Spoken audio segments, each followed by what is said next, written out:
তারাপীঠের বেসরকারি হোটেল বিদেশিনীর অগ্নিকাণ্ডে প্রাণে বেঁচে ফিরলেন মালদার তেওয়ারি পরিবার। পবিত্র শ্রাবণ মাসের সোমবারে তারাপীঠে এসে অগ্নিকাণ্ডের কবলে পড়েন মালদার পুখুরিয়া থানার নসিপুরের তেওয়ারি পরিবার। তারা যে বেঁচে ফিরতে পেরেছেন তার জন্য ঈশ্বরকে অসীম ধন্যবাদ জানিয়েছেন। বড়সড় বিপদের হাত থেকে রক্ষা পেলেন পরিবারের 7 সদস্য। আর কোনোদিন হোটেলে থাকবেন না, প্রয়োজনে রাস্তায় রাত্রিবাস করবেন মত ওই পরিবারের। রবিবার গভীর রাতে পরিবারের 7 সদস্যকে নিয়ে তারাপীঠের ওই হোটেলের 3 তলার একটি ঘরে উঠেছিলেন তারা। সোমবার ভোরে চালকের ডাকাডাকিতে ঘুম ভাঙে তাদের। নিচ থেকে ধোঁয়া বেরোচ্ছে, কিছু হয়েছে নাকি, আগুন লেগেছে বোধহয়, বলেন তাদের গাড়ির চালক। তারপরই সকালে বারান্দায় বেরিয়ে আসেন যাতে অক্সিজেনের সংকট না হয়। মন্তব্য, প্রাণে বেঁচে ফিরতে পারা ওই আবাসিকের। আমাদেরকে হাত দেখাচ্ছে তো বললো যে দেখলাম যে মানে ফায়ার ব্রিগেডের কর্মী ছিল, যাও তো মাথায় টুপি পড়েছিল, এই টুপিগুলো, ফোর্সের টুপিগুলো, তো ওরা হাত দেখাচ্ছে।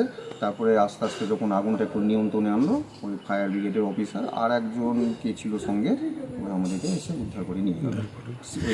আমরা যে সিঁড়ি দিয়ে এসেছিলাম সেই সিঁড়ি দিয়ে না, মানে পেছন দিক দিয়ে মনে এক সিঁড়ি ছিল, ওই সিঁড়ি দিয়ে আমাদেরকে নামিয়ে নিয়ে গেল। সোমবার রাত 8টা নাগাদ নসিপুরে নিজেদের বাড়িতে ফেরেন ওই পরিবার।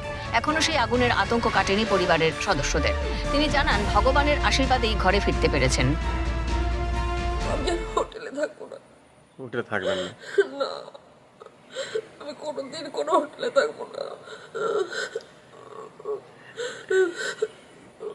আপনি তো স্বচক্ষে দেখেছেন মৃত্যুর যেগুলো, সেক্ষেত্রে আপনি কিছু বুঝতে পারছিলেন?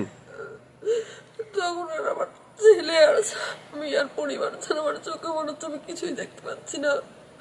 নিচের শুধু আত্মনাতার চিৎকার। ভগবান না করে এই দৃশ্য কাউকে দেখায়। আমি সবাইকে নিয়ে চিতার উপরে দাঁড়িয়েছিলাম, আর কিছু না। কলকাতার স্টিফেন কোর্ট হোক বা তপসিয়ার কারখানা বা তারাপীঠের হোটেল, কেন বারবার এই বিধ্বংসী অগ্নিকাণ্ড? হোটেল কর্তৃপক্ষের গাফিলতিতে এই দুর্ঘটনা, উঠছে প্রশ্ন। করুণাময় সিংহের রিপোর্ট, ক্যালকাটা নিউজ।